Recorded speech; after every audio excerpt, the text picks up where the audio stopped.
Have you ever looked at ancient ruins, maybe studied the strange symbols carved into weathered stone, and wondered, is there a deeper, perhaps much darker secret hidden right in plain sight? Well, welcome everyone. Today we are diving headfirst into an absolutely epic study of ancient history and the decoding of these hidden symbols. We're going to present this information as a full summary, drawing our entire journey from the incredible, mind-bending research presented over on the YouTube channel Trey. We've got a massive amount of historical and ancient textual ground to cover together, so you'll definitely want to check out the link to the original source channel right below in the description box. But before we really get the ball rolling, while we are still here, TGC invites the Rapture Brethren to become Ecclesia members of this channel, The Gospels Compared. Extra content will be available and members may request a summary study of their choice. Okay, let's take a quick look at the map for our journey today. First, we're looking at the pre-flood kings. Number 2, lineages after the flood. 3, Sumerian and Egyptian gods. 4, ancient symbols and artifacts. And finally, number 5, the ultimate sign. Let's jump right in. Section 1. The Pre-Flood Kings. Let's travel back to the dawn of time. So let's step way back to the earliest chapters of human history. This study points out something absolutely fascinating about ancient timelines. Both the biblical book of Genesis and ancient texts like the Sumerian Kings list record a deeply mysterious era right before a massive global flood, populated by highly unusual figures living for incredibly long times. But look at this staggering timeline contrast. The 10 biblical generations from Adam to Noah perfectly mirror the 8 pre-flood Sumerian kings recorded on clay tablets. But here's the catch. While the biblical timeline spans roughly 1600 to 2100 years, the Sumerian text attributes an enormous, almost unimaginable 241,200 years to their 8 kings. How does that happen? Well, the study suggests this massive discrepancy likely stems from the Sumerians using a base 60 or sexagesimal mathematical system. When you translate that into our modern numerical understanding, it radically inflates the ages. It's like a giant ancient translation error. What really emerges from looking at these parallel records is a stark, undeniable divide in how these ancient civilizations viewed spiritual entities. I mean, in the pages of Genesis, fallen angels and demons are consistently depicted as entirely deceptive, malicious entities intentionally leading humanity into chaos. But you flip over to the pagan stones and texts like the original Genesis, and these exact same forces, often called the Anunnaki or demons, are actually revered. Right? They weren't seen as deceivers at all. They were viewed as the literal architects of advanced civilization, documented as incredibly wise lords who provided supernatural power, illicit knowledge, and unnaturally long life to those ancient ruling kings. To kind of wrap our heads around the physical reality of this ancient world, the study brings up the highly debated, controversial research of Dr. Jack Quazzo.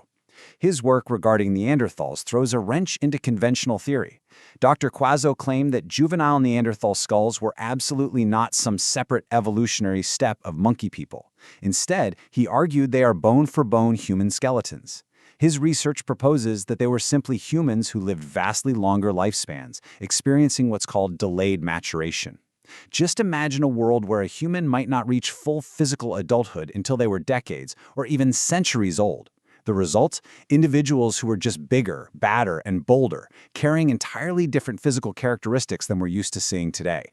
And this brings us to a really wild linguistic connection right off the Sumerian kings list. The list frequently references these mighty lords using the suffix Anik. The study ties these Anunnaki directly to the Nephilim, the giants famously mentioned in biblical texts, like Numbers 13:33, where they're literally called the sons of Anak. This creates this incredible, direct bridge between the legendary dark events at Mount Hermon, where spiritual beings allegedly descended to interact with humanity, and the powerful kings ruling over ancient Sumer right before the floodwaters rose.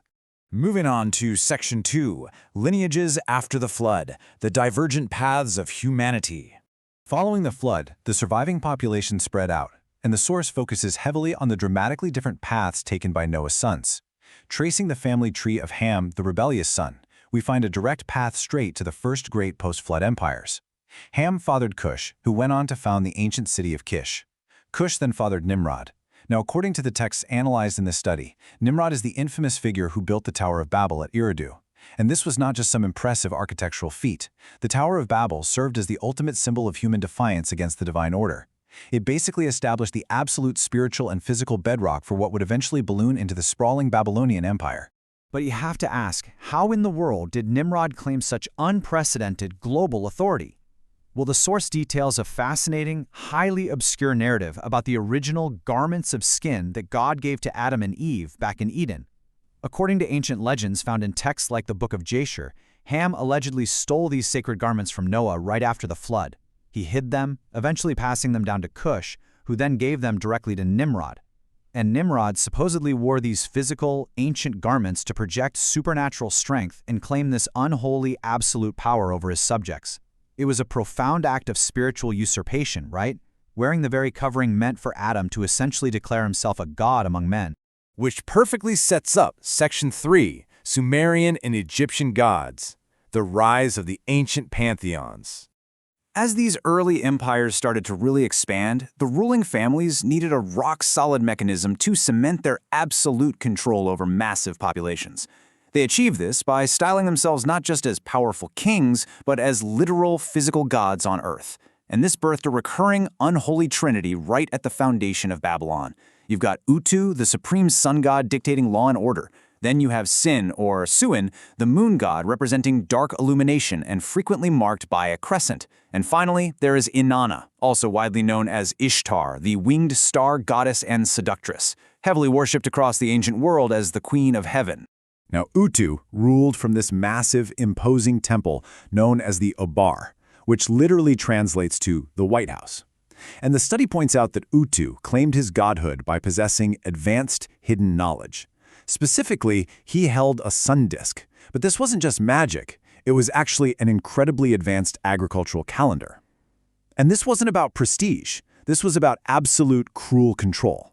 By secretly weaponizing this agricultural calendar and withholding the vital knowledge of the seasons from the common man, Utu and his priests basically elevated themselves to divine status. They forced the masses into total, desperate dependency on them for their food and survival. Here is where it gets crazy.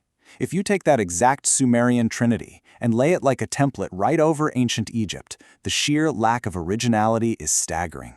Utu, the supreme sun god, directly mirrors the Egyptian deities Ra and Osiris. Sin, the moon god, perfectly mirrors the left eye of the powerful falcon god Horus. And Inanna, the star goddess, she perfectly mirrors Isis, who is also historically depicted with a crescent moon upon her head. The study argues that this is a synthetic, copied recreation of the exact same ancient power structures. They were operating under different names, sure, but they were utilizing the exact same methods of subjugation. Let's look at the physical evidence in Section 4, Ancient Symbols and Artifacts. Delving deeper into the bizarre physical artifacts that tied these powerful empires together, the source really highlights that title, Queen of Heaven, used for goddesses like Inanna and Isis. Interestingly, the study points to ancient texts, including the Book of Jeremiah, that link this specific title not to celestial beauty or maternal care, as you might think, but to a dark siren spirit, specifically a screech owl. And this completely aligns with the unsettling ancient statues we find that consistently depict these star goddesses with massive, intimidating wings and predatory screech owls resting right at their feet, totally stripping away the romanticized myth surrounding them. And we see this darkness reflected incredibly powerfully in the archaeology of the region too. Archaeologists didn't just find standard ancient pottery right where the Tower of Babel supposedly stood. Nope. Instead, they unearthed something deeply unsettling during excavations of the Ubaid period near Eridu. They discovered hundreds of deformed, elongated crania alongside reptilian-looking statues and bizarre little statues classified as eye idols. This heavily implies that the civilization building Babel was deeply, fundamentally involved with entities possessing a highly unusual, amphibious, and serpentine appearance. It's wild stuff. And from there, you see this vast global spread of these bizarre animal combinations emerging all across the ancient world. Consider the Apkallu, depicted as imposing bird-headed sages in ancient Sumer who carried hidden knowledge. Look at the mother serpent goddess Tiamat rising from the chaotic abyss. Observe the falcon-headed Ra ruling over Egypt, or the sacred Apis bulls that were venerated and eventually sacrificed in massive, complex granite tombs. The source argues these absolutely aren't just random, isolated artistic choices. They represent a continuous, highly calculated system of chimeras meant to honor the spiritual entities surviving from the pre-flood world. Which brings us to our final chapter, Section 5, the ultimate sign. Stepping into the deep, almost mathematical connections between these ancient pagan systems and biblical prophecy, the study points heavily to the number 9.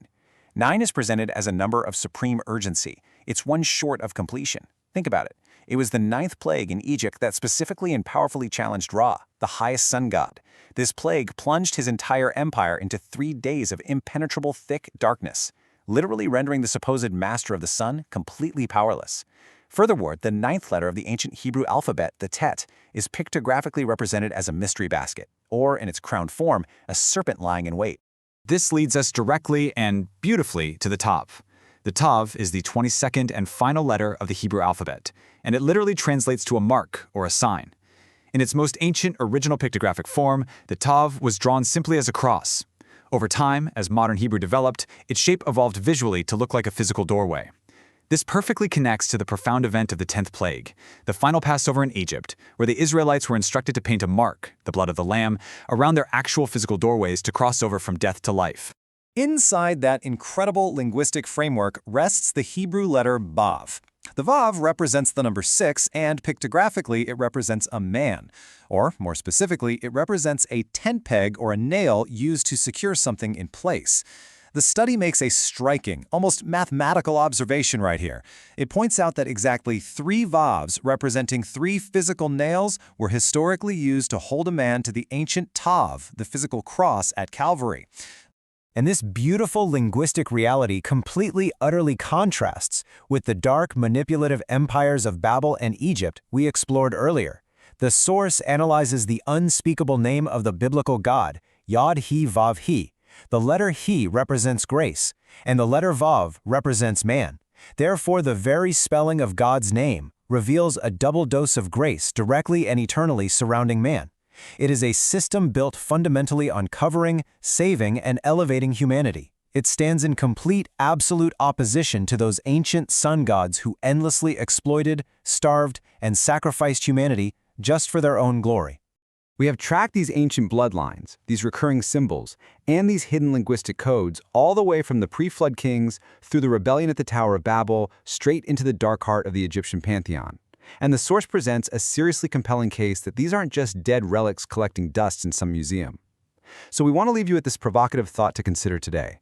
Look closely at the architecture, the logos, and the structures of power all around us right now. Do the hidden symbols and signs of Sumer and Egypt still covertly shape our modern world? Let us know what you think, keep your eyes open, and thank you so much for joining us for this study.